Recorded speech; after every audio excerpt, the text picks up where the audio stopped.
Here I am with a patient by name Gangubai, 65 years old female, 67 years old female.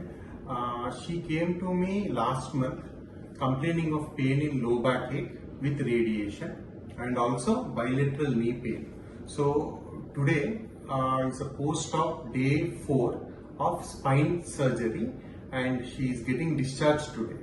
And just we removed the drain and everything just now, and she is on LS corset belt as you can see, and she is very comfortable sitting beside me. అంటే నా పక్కన comfortable గా కూర్చొని ఉన్నది.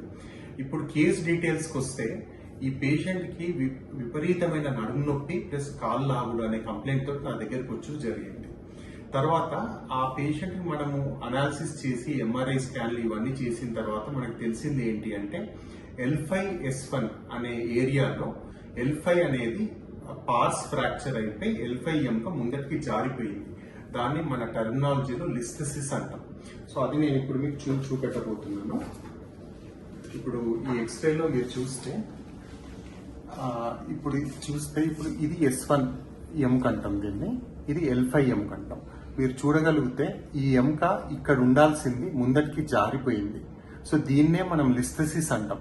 ఈ listhesis ఉన్నప్పుడు patient కి విపరీతమైన నొప్పి, నడుము నొప్పి చాలా భయంకరంగా ఉంటుంది అండ్ కాలు గుంజుడు కూడా చాలా భయంకరంగా వస్తుంది. ఇప్పుడు ఇది ప్రీ ఆప్ ఎక్స్రే అంటాం. అంటే ఆపరేషన్ ముందు మనం ఎక్స్రే తీసినప్పుడు, ఆపరేషన్ తర్వాత మనం ఇప్పుడు ఇలా చేసాం. ఇప్పుడు ఇది మీరు చూడగలిగితే ఈ ఎముక మళ్ళీ వెనుకకు వచ్చేసింది. అంటే ముందటికి జారిపోయిన ఎముకని మనం వెనుకకు తీసుకొచ్చేసి మనం ఇలా పెడికులర్ స్క్రూస్ వేసాము.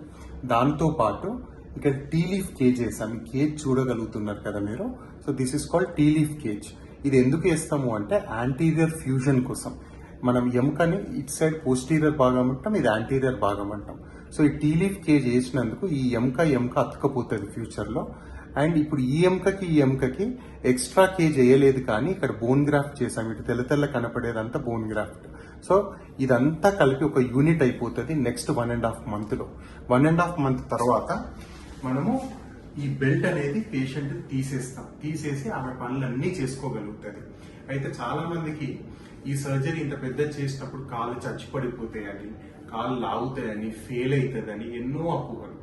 అలా అని చెప్పేసి లేవు అని నేను చెప్పను, బట్ వాళ్ళకి కూడా నేను ఒక రిస్కులు కొన్ని ఎక్స్ప్లెయిన్ చేసిన తర్వాతనే ఈ ఆపరేషన్ మనం తీసుకుంటాం.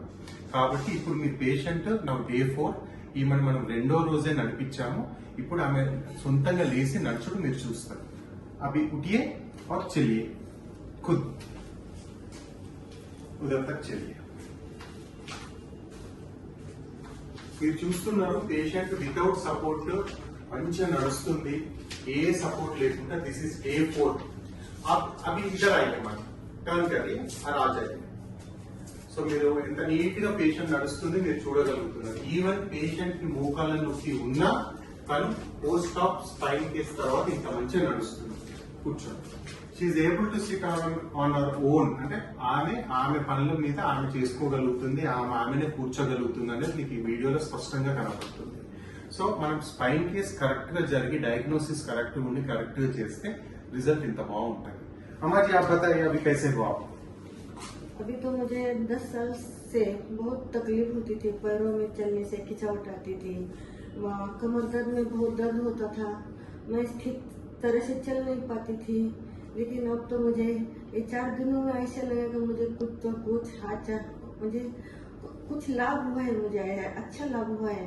मैं डॉक्टर अरविंद सर से बहुत धन्यवाद करती हूँ कि इसने मुझे बहुत सब इतना जीवन दे दिया है, नया जीवन मुझे दे दिया है. मैं 67 ईयर्स की हूँ, लेकिन मुझे तो अभी ओल्ड यंग लग रही हूँ. इसका मतलब ये है कि शी इज फीलिंग यंग. मतलब పడుస్తానా మళ్ళీ వచ్చింది అని తన నోట్తో చెప్తుంది. దీనికంటే ఎక్కువ పేషెంట్ ఇంకా మనకి ఏం కాంప్లిమెంట్ ఇవ్వాల్సిన అవసరం లేదు.